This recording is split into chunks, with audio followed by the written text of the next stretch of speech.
자, 첫 번째 문제입니다. 일반 기업 회계 기준에서 수익에 대한 설명으로 올바르지 않은 것은? 자, 수익이란 경제적 효익의 유입 가능성이 매우 높고 그 효익을 신뢰성 있게 측정할 수 있을 때 인식하는 거죠. 요거 판매 대가의 공정 가치로 측정하며 매출 애누리, 할인, 환입은 빼는 거예요. 그죠? 그리고 성격과 가치가 다른 재화나 용역 간의 교환을 할 때는 교환은 수익을 발생시키는 거래로 본다. 성격과 가치가 유사한 게 아니라 이건 다른 거잖아요. 그렇기 때문에 이러한 교환은 수익을 발생시키는 거래로 본다라는 건데, 성격과 가치가 유사한 재화나 용역 간의 교환은 그냥 장부가로 처리를 했었죠. 그쵸? 그러니까 용역이 공정가치로 처리하는 게 아니라 장부가로 처리를 하거든요. 즉 수익을 발생시키는 거래로 보지 않기 때문에 장부가액으로 수익을 측정한다라고 하기가 뭐하네요. 장부가로 적는 게 원칙이다라고 보시면 되겠습니다. 그래서 올바르지 않은 건 4번이 되죠. 자, 2번 문제. 다음 중 일반 기업 회계 기준에 의한 수익 인식 기준으로 틀린 것은? 자, 위탁 판매라는 거는 상품을 맡겨놓고 파는 거예요.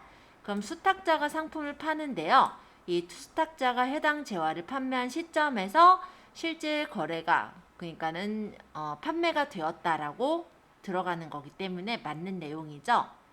상품권 판매.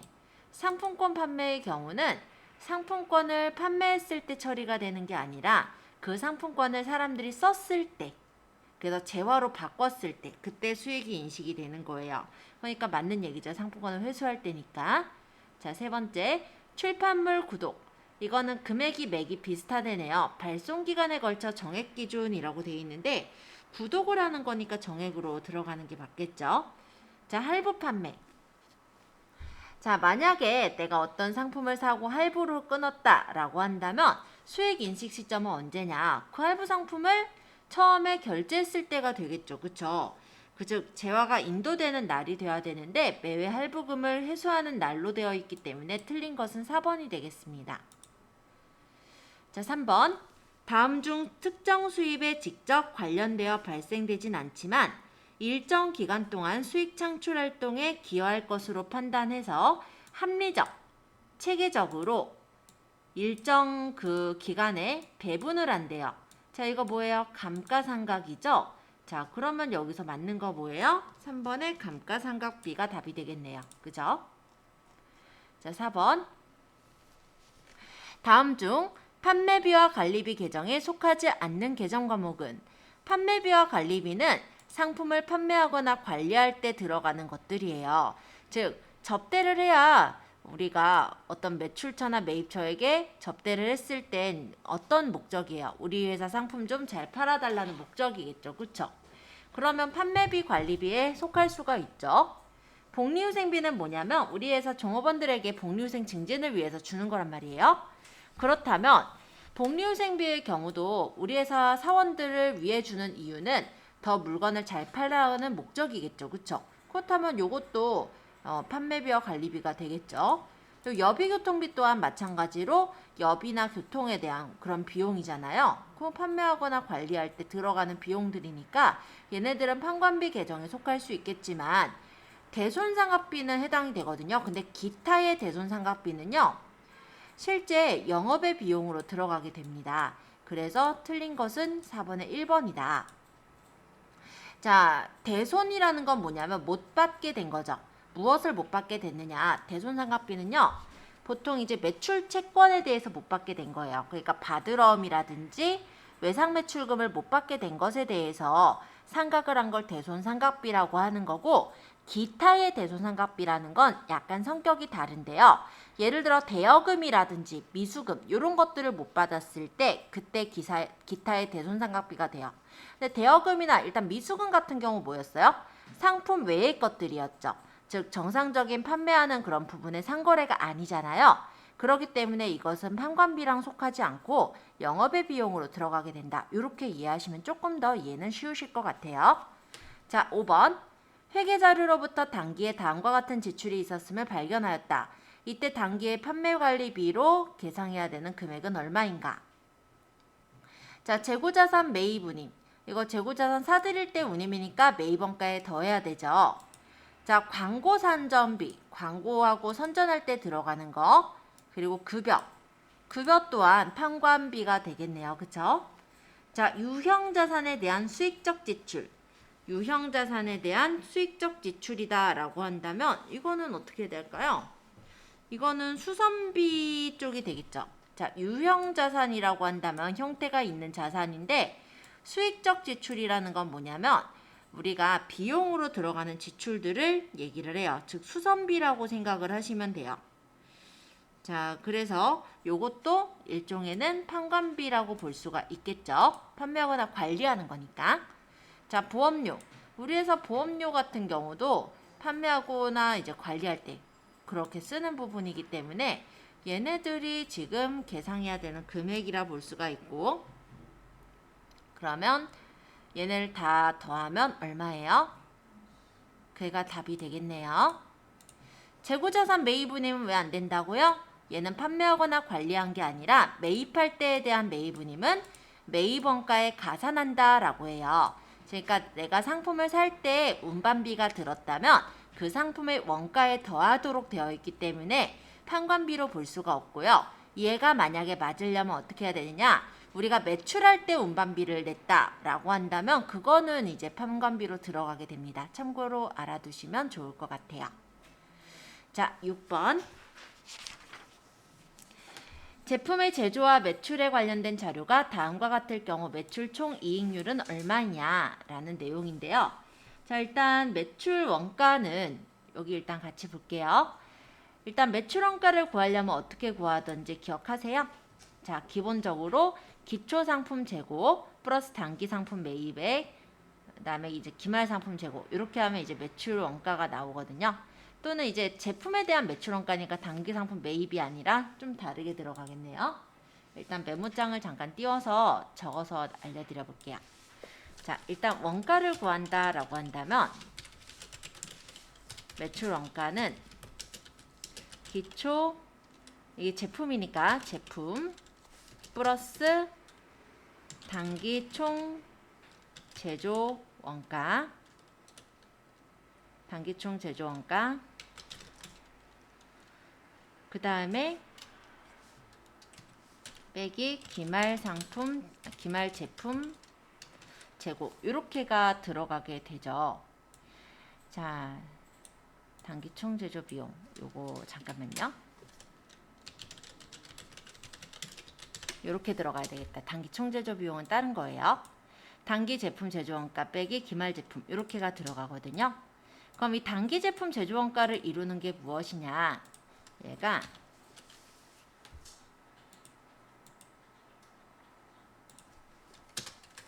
기초 제공품 재고액 플러스 단기 총 제조 원가 빼기 기말 제공품 이렇게 한 게 단기 제품 제조 원가가 되거든요. 자, 그렇게가 들어가게 되고 이 단기 총 제조 원가가 여기 나와 있는 거네요. 그죠? 자, 일단은 그러면 식을 구하기 위해서 기초 제공품부터 한번 보죠. 기초 제공품이 32만 원 플러스 단기 총 제조 원가가 기초 제공품이 3만 원이네. 3만 원. 단기 총 제조 원가가 32만 원. 그다음 빼기 기말 제공품 원가가 5만 원. 요걸 해보면 단기 제품 제조 원가가 나오죠. 일단 계산을 먼저 해보자면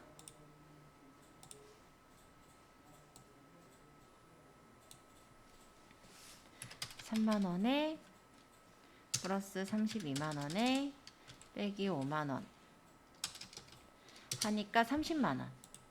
그러면 단기 제품 제조 원가는 30만 원이다 라는 거를 얻을 수가 있고, 그 다음 기초 제품 재고가 아까 보니까 4만 원 플러스 단기 제품 제조 원가 아까 30만 원 구했죠? 빼기 기말 제품 재고가 9만 원 이렇게 되거든요. 그럼 제품 매출 원가가 얼마가 나오죠? 계산해보면 어디 보자.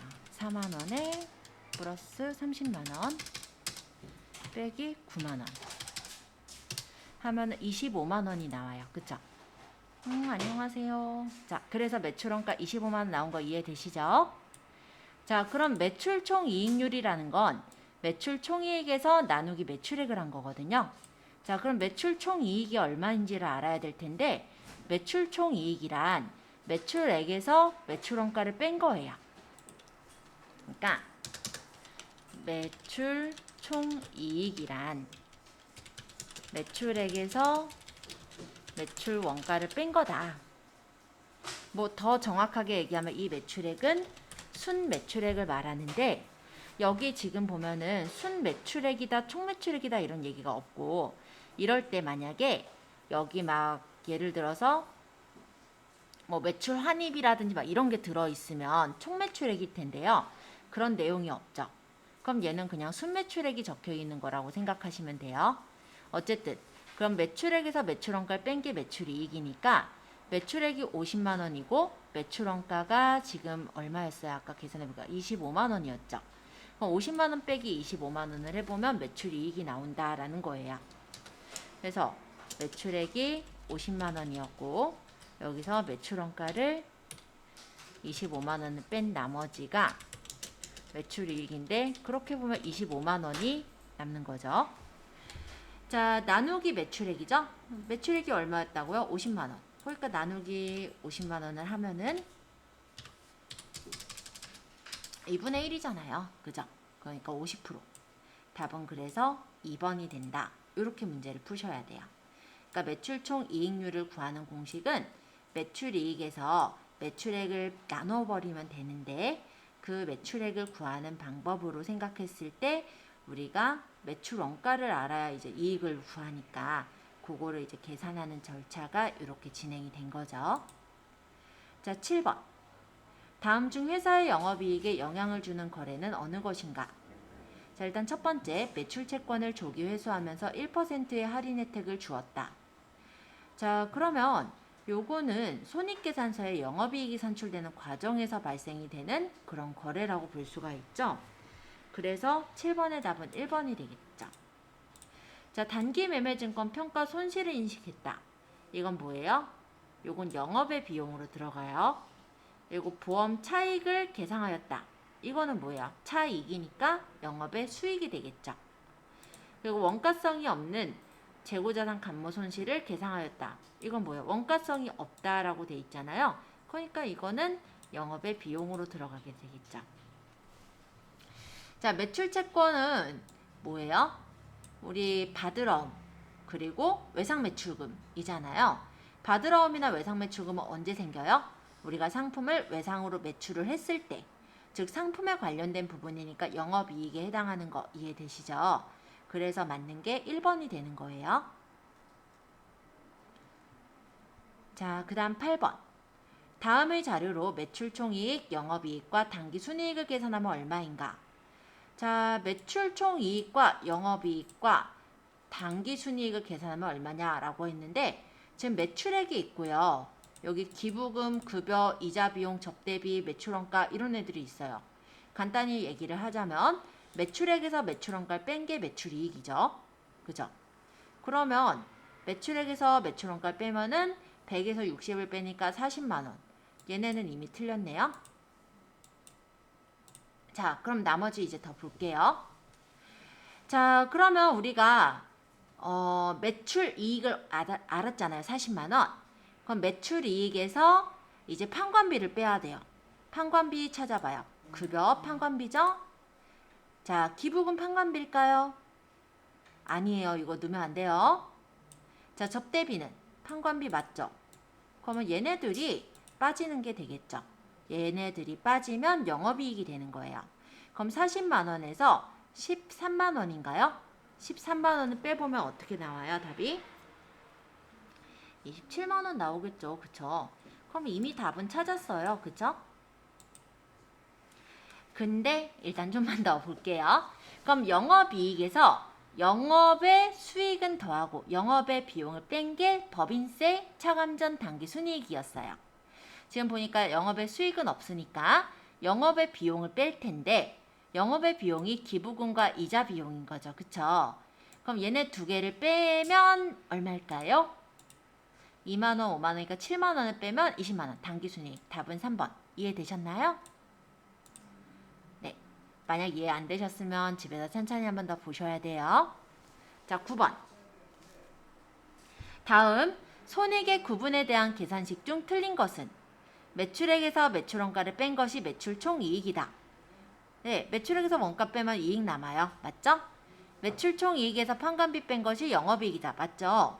영업이익에서 영업의 수익은 더하고 영업의 비용을 뺀 것이 뭐예요? 법인세 차감전 당기순이익이다 라고 했던 거 기억하세요? 그럼 틀린 거 딱 나왔죠. 3번. 그럼 법인세 비용 차감전 당기순이익에서 법인세 비용을 뺀 것이 당기순이익 맞죠? 그래서 틀린 것은 3번. 이거 식 외우셔야 돼요. 제가 아마 수업에서 이제 풀이할 때 몇 번 아마 그려서 표시해 드렸을 거예요. 지금쯤은 외우고 계시겠죠? 자, 10번.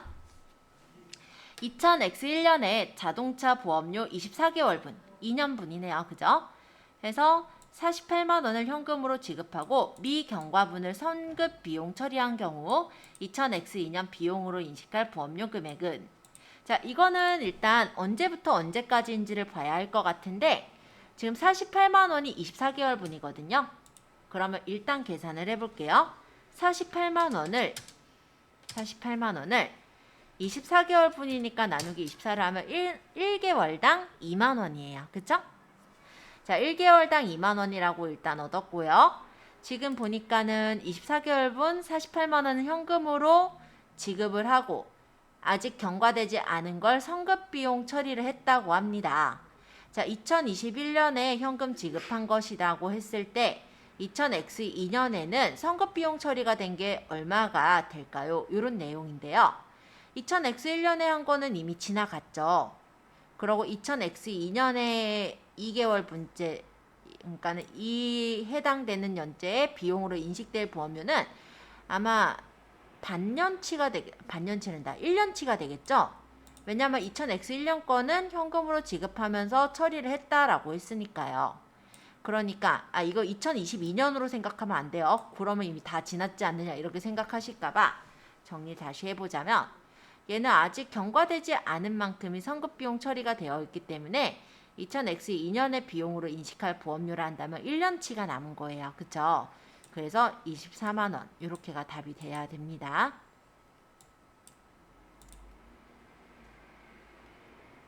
회계에서 이건 2000X1년, 2000X2년 이렇게 나타내는 건 보기 좀 쉬우라고 나타내는 거예요. 그리고 24개월분 여기서 처리가 됐을 때 지금 아마 2000X1년 3월부터 12월까지를 현금 지급하고 그 경과분을 선급비용 처리하는 입장이기 때문에 나머지 이제 2000X2년에는 1년치가 또 남은 거잖아요. 비용으로 인식할 거는. 그래서 24만 원 이렇게 생각하셔도 돼요. 자, 11번. 결산 시 미지급 이자 비용을 계상하지 않을 경우 당기 재무제표에 미치는 영향으로 틀린 것은 자, 일단 미지급금인데 이자 비용이 발생을 했고 아직 지급이 되지 않은 거거든요. 근데 이자 비용이라는 거는 원래 뭐예요? 비용이 발생한 거고 미지급금은 뭐죠? 부채죠. 그러니까 부채의 발생으로 처리가 돼야 되는데 부채가 증가한 걸로 처리가 돼야 되는데 증가한 걸로 처리를 안 한 거예요. 그리고 비용 처리를 안 한 거죠. 그쵸? 이걸 계상하지 않았다라고 했으니까. 그렇다면 결과가 어떻게 나올까요? 일단 부채인데 안 적었대요. 그러니까 부채가 과소계상 됐겠죠. 비용인데 안 적었대요. 그럼 어떻게 돼요? 수익 빼기 비용이 순이익이니까 순이익이 과대계상 됐겠죠.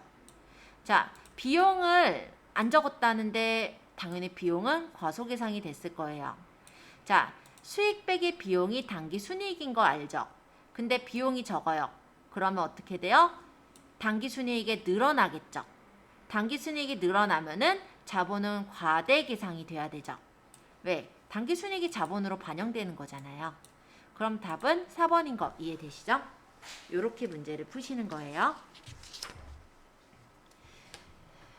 자, 뒤에 비영리 회계는요. 얘가 이제 NCS 때문에 비영리 회계를 넣어 놓기는 한데 시험에서는 이 비영리 회계에 대한 내용이 나오지는 않아요. 그런데 일단 궁금하시다면 한 번씩은 좀 보시면 좋을 것 같아요. 간단히 말하면 영리기관이 아닌 비영리 조직에 대한 회계를 말합니다. 그래서 영리를 목적으로 하지 않고 사회 전체 이익을 목적으로 하는 조직이나 법인이 있고요. 또는 영리를 목적으로 하지 않고 공동의 이익을 목적으로 하는 단체의 조직이나 법인이 있는 거죠. 여기서 하는 회계가 바로 비영리 회계라고 보시면 돼요. 그러니까 동네 이제 동창회나 동호회에서 하는 회계들 있죠? 그런 게 비영리 회계예요. 그러면 그 동호회나 동창회 같은 경우는 영리 조직은 아니거든요. 그쵸? 그럴 때 간단하게 말하면 그냥 감독기관에 대한 제출 용도에 치중이 되어 있는 거지 여기서 뭐 어떤 수익을 일어나고자 하는 그런 회사가 아니기 때문에 그냥 간단한 그런 회계 기준이 이루어지겠죠? 그래서 중요하지 않아요. 그래서 시간 되실 때 한번 읽어보시는 걸로 일단 넘어갈게요. 그렇게 중요한 내용은 아니라 넘어가겠습니다.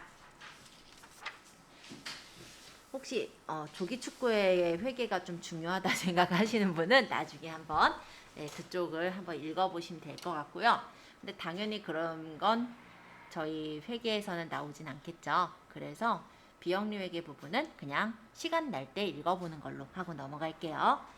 자, 이제 원가액의 정리 부분을 좀 들어갈 거예요. 여기서부터는 또 중요해요. 자, 원가란 제품의 생산과 관련하여 정상적으로 소비된 경제적 자원의 가치를 화폐액으로 표시한 것을 원가라고 합니다. 그래서 제품 생산을 위해 소비된 원재료나 노동력, 기계설비, 전기, 용수 이런 것들로 일정 기간에 수익을 창출하기 위해 사용한 그런 경제적 가치인 비용과 구별되는 게 원가라고 보시면 돼요. 자, 말은 좀 긴데 간단히 읽어보자면 원가는 경제적 가치를 갖고 있죠. 그리고 제품의 생산과 관련된 소비가 이루어지는 게 원가예요. 그리고 정상적인 어떤 경제 자원의 소비가 이루어집니다. 뭐 중요한 건 아니지만 한번 읽어보는 걸로 하고요. 이 밑에가 중요해요. 자, 원가의 3요소 외우세요. 재료비, 노무비, 경비 이렇게 세 개를 외워야 돼요. 재료비, 노무비, 경비 이 세 개 반드시 외웁니다. 오늘 외워야 되는 거예요. 자, 어려운 거 없어요. 자, 일단 원가라는 건 뭐냐면 이거를 만들 때 들어간 돈 이게 원가잖아요. 예를 들면 이 시계를 만들 때 들어간 거. 그러면 이 시계를 만들기 위한 어떤 뭐 쇠라든지 플라스틱 부속들이 필요했겠죠. 그게 재료비인 거고요. 그럼 이거를 그냥 플라스틱 부속만 있다고 해서 만들 수 있는 게 아니에요. 그럼 이걸 이제 제조를 할 사람들, 즉 종업원이라기보다 생산직 사원들 이런 사람들이 필요하겠죠. 그게 이제 노무비고요. 경비라는 건 뭐냐면 그런 것만 있다 해서 그러니까 사람이 예를 들어서 있고 재료가 있다고 해서 이게 다 구성이 되는 게 아니잖아요. 전기도 들어갈 거고 물도 들어갈 거고 그 외에 이제 뭐 나머지 이제 난방도 있을 거고 또 간단하게 건물도 있어야지 그 건물 안에서 일을 하잖아요. 이런 것들 나머지 이제 자잘자잘하게 제품을 제조할 때 소비가 되는 원가 중에 재료비와 노무비를 제외한 요소들을 경비라고 해요. 그래서 외울 것 재료비, 노무비, 경비는 원가의 3요소다. 아셨죠? 넘어갈게요. 자, 경제적 효익의 소멸 여부에 따른 분류가 소멸원가랑 미소멸원가라는 게 있는데요. 경제적 자원의 희생에 의한 용역 잠재력이 소멸해서 더 이상 경제적 효익을 제공할 수 없으리라 예상되는 원가는 소멸원가라고 합니다. 이런 거는 비용으로 인식이 돼요. 간단히 말하면 매출원가가 되겠죠. 그리고 미소멸원가라는 거는 경제적 자원의 희생이 미래의 경제적 효익을 제공할 수 있을 것으로 기대되는 원가예요. 그래서 자산으로 인식이 되는 게 미소멸 원가입니다. 말이 어렵지만 실제 생각해보면 그렇게 어려운 내용은 아니에요. 간단하게 얘기해 볼게요. 내가 예를 들어서 어떤 제품, 예를 들어 A4용지라고 생각을 해볼까요? 이 A4용지를 써버렸어요. 그러면 더 이상 쓸 수가 없죠. 그럼 이건 비용인 거예요. 근데 쓰기 전에는 어때요? 쓸 수 있잖아요. 그러면 쓸 것으로 기대가 되죠. 이건 재고자산인 거예요. 그럼 미소멸원가, 소멸원가. 소멸됐느냐, 안 됐느냐. 이런 정도의 차이라 보시면 됩니다. 어려운 거 없죠? 자, 원가 행태에 따른 분류. 행태라고 하는 것은 원가를 변화시키는 요소인 조업도의 변화에 따라 나타나는 원가의 반응이다. 자, 말이 어려워 보이는데 조업도에다가 일한 거, 일한 거 이렇게 적어 놓을까요? 만든 거, 일한 거. 자, 조업도는요, 기업의 생산 설비의 이용 정도를 나타내는 지표를 말하는 것으로 생산량, 작업시간, 기계시간 등을 사용을 합니다.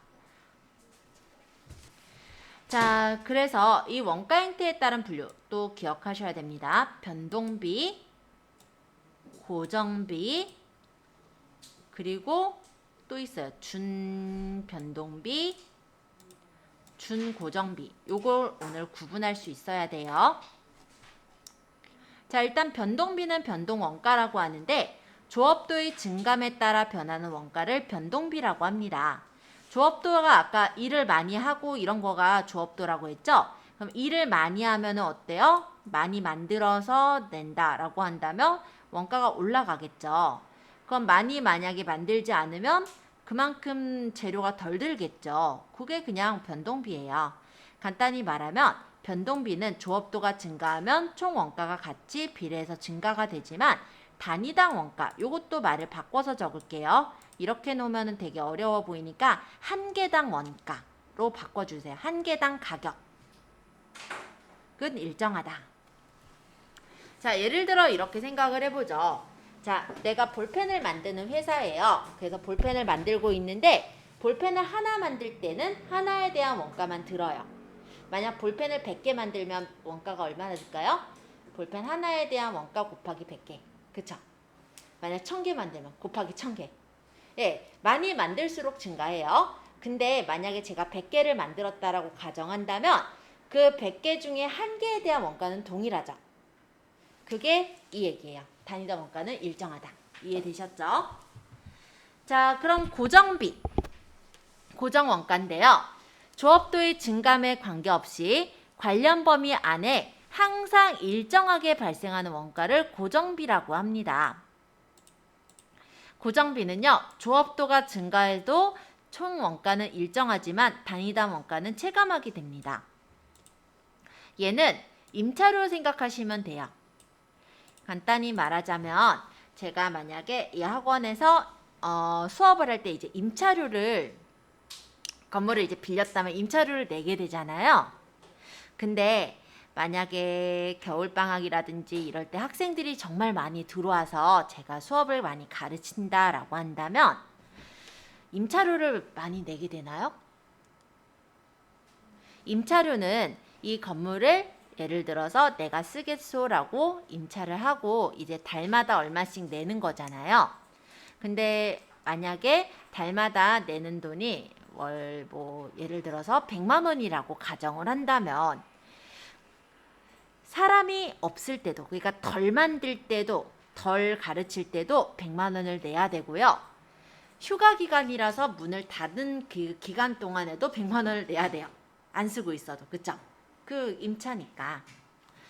만약에 사람들이 많이 들어와서 계속해서 굴러가거나 아니면 여기서 수익을 많이 얻는다고 해도 똑같이 임차료는 똑같은 금액을 내요. 그죠? 그 얘기가 이거예요. 고정비는 그래서 조업도가 증가해도, 그러니까 많이 가르쳐도 또는 많이 생산을 해도 총 원가는 일정해요. 그러니까 임차료가 바뀌진 않아요. 똑같이 예를 들어 100만 원으로 매달마다 내는 거예요.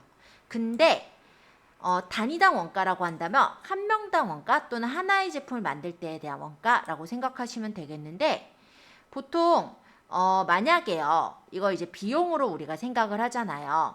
만약 진짜 극단적으로 한 명을 학원에서 가르쳐요. 그러면 제가 한 명을 가르칠 때 임차료를 100만 원을 낸다고 친다면 그 한 명에 들어가는 비용이 100만 원인 거예요. 그죠? 근데 만약에 100명을 가르쳐요. 그러면 100만 원 내면은 한 명당 드는 비용은 얼마예요? 저한테서는 10,000원인 거죠. 그런 식으로 단위당 원가는 체감하는 걸 고정비라고 해요. 그러니까 우리 간단하게 말하면 임차료 생각하시면 제일 쉬워요. 자, 그래서 변동비와 고정비의 비교를 보자면 조업도 일한 거에 대해서 원가, 총원가에 대한 건데 단위당 원가는 일정한 게 보이죠? 그러니까 많이 생산할수록 원가는 점점점 이렇게 비례적으로 증가를 해요. 그러니까 총 들어가는 원가는 증가하지만 한 개당 만드는 원가는 동일하더라. 이런 얘기예요. 고정비 그래프는 이렇게 그려져요. 그래서 많이 만들게 되면 또는 많이 가르치게 되면 일단 원가는 총 원가는 일정해요. 임차료는 똑같이 내지만 한 명당 드는 원가는 줄어든다. 이렇게 봐야 되겠죠. 그래서 이 그래프 일단 한번 익숙하게 좀 익혀보시고요. 이제 준변동비와 준고정비를 설명할 건데 준변동비란 혼합원가라고 얘기를 해요. 생산량이 하나도 없어도 일정한 고정비가 발생을 하고 생산량이 증가하면 추가로 고정비가 변동비가 발생하는 형태가 준변동비가 되겠는데요. 예를 들어 이런 경우에요. 우리가 잠깐 제가 그림판을 옆에 잠깐 띄워서 이렇게 놓고 설명을 할게요. 생산량이 하나도 없어도 일정 고정비가 발생을 하는 거예요. 이쁘게 그리고 싶은데 이쁘게가 안 되네요. 그래프는 똑바로 그릴 수 있겠다. 자, 아까 그 그래프예요. 이쪽이 조업도고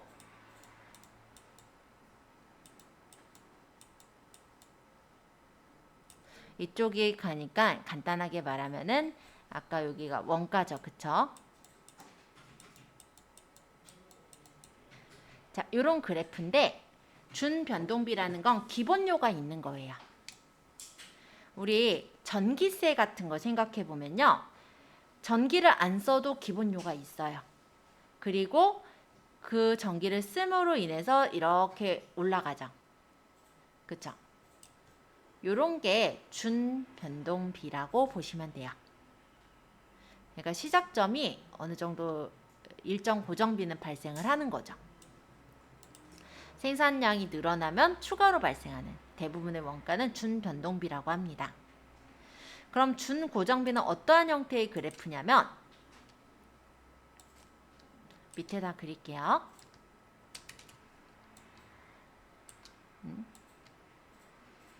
조합도 원가 동일해요.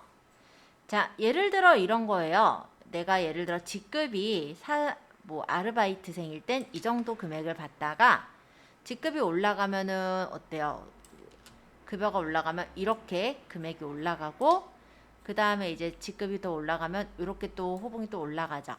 자, 이런 식으로 일정 단위 동안은 똑같은 그런 고정비와 같은 일정한 원가가 들다가 일정 기간이 지나면 이렇게 원가가 튀는 거, 이런 것을 바로 준고정비라고 해요. 간단히 말하면 뭐 고기 뷔페 같은 데 가보면 일단은 소인은 초등학교 아마 6학년까지가 소인인가요? 저 정확히는 모르겠지만 어쨌든 초등학교 6학년까지는 예를 들어 5,000원을 냈다면 중학교 1학년이 되는 순간부터 대인과 같은 금액을 내잖아요. 그쵸? 이렇게 차이가 나는 게 바로 준고정비다. 그래서 계단식으로 들어가는 원가가 준고정비라고 합니다. 두 가지 차이 아시겠죠? 자, 이어서 볼게요. 통제 가능성에 대한 분류인데요. 통제가 가능한 원가를 통제 가능 원가라고 하고요. 통제가 불가능한 원가를 통제 불능 원가라고 해요. 간단히 말하면 단기간에 있어서 특정한 경영자가 영향을 미칠 수 있다라고 한다면 통제 가능 원가예요. 그러니까 예를 들어 재료를 줄인다. 이거 바로 가능하잖아요. 이런 통제 가능 원가인데 만약에 원가 발생에 대해서 영향을 미칠 수 없는 원가다. 임차료는 어떻게 영향을 미칠 수가 없죠? 이런 거는 통제 불능 원가라고 해요. 추적 가능성에 대한 분류는 직접비와 간접비가 있는데 특정 제품과 직접적인 관계가 있어서 추적이 가능하다면 직접비라고 합니다. 그러니까 예를 들어서 내가 어떤 제품을 만든다라고 한다면 뭐가 몇 개, 뭐가 몇 개 이렇게 딱딱 정해져 있잖아요. 그거는 직접비예요. 근데 그 제품을 만들 때 전기가 들잖아요. 그런데 그 전기를 이 제품에 몇 개가 들었다 이렇게 얘기할 수는 없죠. 이렇게 공통으로 소비되는 그런 원가들은 간접비라고 불러요. 그래서 추적 가능성에 따라선 직접비랑 간접비로 구분이 돼요. 제조활동과의 관련성에 따라선 제조원가와 비제조원가가 있는데 제품을 제조하기 위해 소비된 경제적 가치의 소비액이라면 제조원가라고 해요. 재료비, 노무비, 제조경비로 구분이 되고 비제조 원가라는 건 제조 관련과 관련이 없는 원가가 비제조 원가인 거죠. 자, 그리고 의사결정 관련성에 따른 분류에는 기회 원가라는 게 있고 매몰 원가라는 게 있어요. 두 가지는 좀 알아둘 필요가 있는데요. 기회 원가는 우리가 많이 익숙한 게 기회 비용이라고 들어보셨을 거예요. 아닐 수도 있는데 다시 한번 얘기할게요. 자, 원가 요소를 차선의 다른 용도로 사용하였을 때 얻을 수 있는 최대의 효익이 기회 원가라고 해요. 간단히 말하면 이런 거예요. 내가 예를 들어서 어렸을 때, 그러니까는 중학교 때쯤인 것 같아요. 초등학교 원래 근처로 떨어지지만 중학교 같은 경우는 집 근처에 떨어지는 경우도 있고 아니면 마을버스나 버스 타고 가야 되는 경우들도 있잖아요. 선생님이 옛날에는 바로 그런 경우에 해당이 됐어서 마을버스를 타고 가야 되는 학교에 들어갔었거든요. 근데 어머니께서 그러다 보니까 차비를 항상 주세요. 차비를 1,000원씩 줬다고 가정을 해볼게요. 그럼 나는 그 1,000원을 가지고 일단은 집에 갈 때 편하게 차를 타고 갈 수가 있고요. 이게 1번 방안이죠. 두 번째 방안은 중간에 여기 롯데리아에서 대리버거를 파는 거예요. 근데 1,000원이네. 그럼 어때요? 그 대리버거 사 먹고 걸어갈 수도 있어요. 그건 두 번째 기회가 되겠죠. 뭐 또 세 번째 기회는 대리버거가 아니라 뭐 간단하게 뭐 예를 들어 군것질거리 500원어치 사 먹고 나머지 500원은 저축하겠다. 뭐 이런 것도 세 번째 방안일 수는 있을 것 같아요. 여러 가지 그런 기회들이 있죠. 근데 그 중에 이제 한 가지를 선택을 할 거예요. 집에 어쨌든 가긴 가야 될 테니까. 그래서 예를 들어서 내가 대리버거를 사 먹고, 그러니까 땡땡버거를 사 먹고 그냥 집에 걸어가는 대안을 택했다라고 한다면 나머지 효익에서 제일 얻을 수 있는 최대 효익이 뭐였을 거냐면 일단 차 타고 편하게 집에 간다의 최대 효익을 포기한 거죠. 네, 그게 이제 기회 원가라고 생각하시면 돼요. 내가 만약에 어떤 원가 요소를 어떤 방법, 용도로 사용을 했다라고 한다면 다른 방법으로 사용했을 때에서의 제일 최대 효익, 이게 바로 기회 원가예요. 그리고 매몰 원가라는 건 뭐냐면 이미 내가 먹어치웠어요. 그럼 이미 발생을 해버린 원가죠. 그러면 그것을 의사결정에 영향을 줄 수 없는 원가라고 해서 매몰 원가라고 해요. 그래서 기회 원가와 매몰 원가 이 두 가지는 좀 잘 나오는 편이기 때문에 알아두셔야 됩니다. 차익 원가나 관련 원가, 비관련 원가는 뭐 그렇게 어려운 내용들은 아니에요. 그래서 요거는 이제 선택 가능한 의사결정 안에서의 원가 차익 금액이 어느 정도 되나 이런 거고, 관련 원가라는 건 의사결정에 영향을 미치는 원가라면 비관련 원가는 영향을 미치지 않는 원가를 비관련 원가라고 한다. 자, 원가의 구성도 조금 더 보겠습니다. 자, 오늘 외우셔야 되는 것 또 나왔어요. 죄송해요. 오늘 좀 많아요. 자, 직접 원가입니다. 직접 원가는 재료비, 노무비, 제조경비. 아까 어디서 봤던 건데? 얘네잖아요. 재료비, 노무비, 경비. 그죠? 자, 이게 직접 원가예요. 재료비, 직접 재료비, 직접 노무비, 직접 제조경비는 직접 원가라고 해요. 그렇다면 제조 간접비, 간접 원가는 간접 재료비의 간접 노무비, 간접 제조경비라는 것을 제조 간접비라고 합니다. 그리고 제조 원가는 얘네 두 개 합한 거죠. 그래서 직접 원가 플러스 제조 간접비를 한 거. 이게 이제 제조 원가라고 볼 수가 있고요. 여기서 다른 말로 풀어서 얘기하면 직접 재료비에 이 제조 간접비를 전환 원가, 가공 원가라고 하거든요. 이걸 더한 것을 제조 원가라고도 할 수 있어요. 똑같은 얘기예요. 얘랑. 그리고 판매 원가는 제조 원가에 판매 관리비를 더한 게 판매 원가가 되겠고, 판매 가격은 거기다 플러스 이익을 한 게 판매 가격이다. 자, 원가의 구성도로 다시 한번 익혀볼게요. 자, 재료비, 노무비, 제조경비, 직제, 직노, 직접 제조경비. 요 얘네들이 기초, 일단 얘네들이 이제 가장 기본적인 직접 원가다. 근데 여기에서 기초 원가는요, 직접 재료비와 직접 노무비를 더한 거, 여기까지가 기초 원가예요. 그리고 전환 원가, 가공 원가라는 게 있는데 이게 이제 직접 노무비랑 제조경비 요 두 개를 더한 걸 가공 원가, 전환 원가라고 해요. 그래서 요것도 같이 기억을 해주세요. 자, 그러면 재료비, 노무비, 제조경비를 더한 것에 보면은 제조 간접비가 플러스가 되면 제조 원가가 되는 거고, 거기에 판매하고 관리한 비용이 들어가면 판매 원가가 되는 거고, 그러니까 원가가 되는 거고, 거기다 이익을 플러스한 게 판매 가격이 된다. 이게 원가의 구성도인 거예요. 실제로는 되게 간단한데 수식으로 보니까 되게 복잡해 보이죠? 일단 용어적으로 좀 외워야 되는 부분이라 요거 한번 좀 봐주시면 좋을 것 같아요. 자, 상기업과 공기업의 경영순환 과정. 원가의 계란, 공기업 즉 제조업의 회계예요. 그래서 상기업과는 어떤 차이가 있냐면 상기업은 물건을 사가지고 판매하는 데가 상기업이고요. 공기업은 물건을 만들어서 파는 데가 공기업인 거예요. 그러다 보니 제조과정이라는 내부 거래에 대한 회계가 중심이 되어집니다. 상기업은 구매와 판매 과정 외부 거래만 있지만 공기업은 제조 과정이라는 내부 거래가 있기 때문에 이런 부분들이 있고요. 공기업의 내부 거래는 생산 과정에 있는 재료나 임금에 대한 원가 요소를 배분하고 집계하는 그런 과정으로 이루어지기 때문에 계정이 대체가 빈번하게 이루어지는 부분이 있어요. 그래서 실제로 상기업과 공기업, 그러니까 제조기업과 일반 판매기업이라고 했을 때 자금이 투입돼서 상품을 사서 회수하는 이런 과정이 상기업의 과정이었다면 공기업은 자금을 투입해서 원재료를 사고 그걸 제조해서 제품을 만들고 판매를 하는 이런 절차로 자금 회수가 이루어지더라라는 거죠. 중요한 건 아니에요. 자, 일단 확인 예제까지는 그래도 설명하고 오늘 일단 조금 쉬었다가 실기 들어갈게요. 자, 다음은 원가에 대한 설명이다. 틀린 것은 직접 노무비와 제조간접비를 합해서 가공원가라고 한다.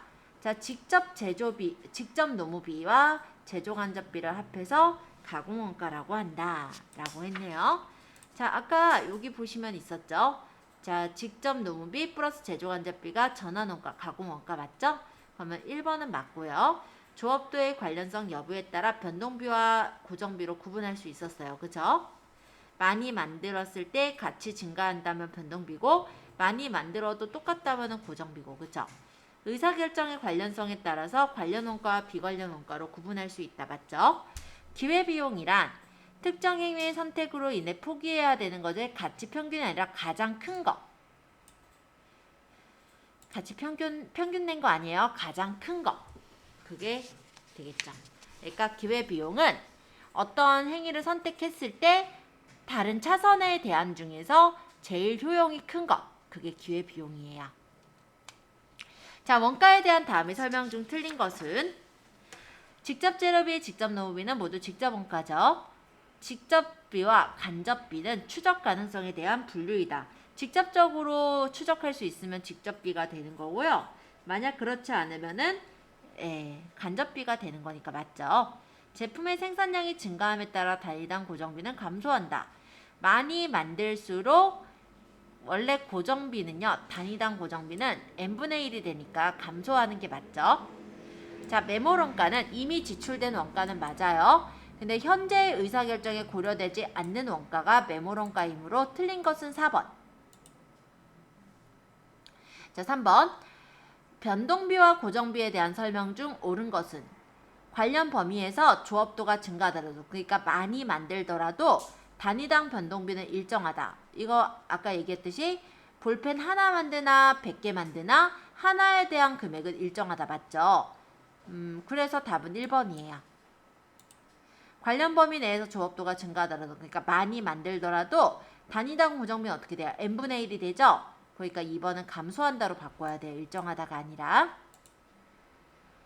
자, 관련 범위 내에서 조업도가 증가함에 따라 총 변동비도 같이 증가해야죠?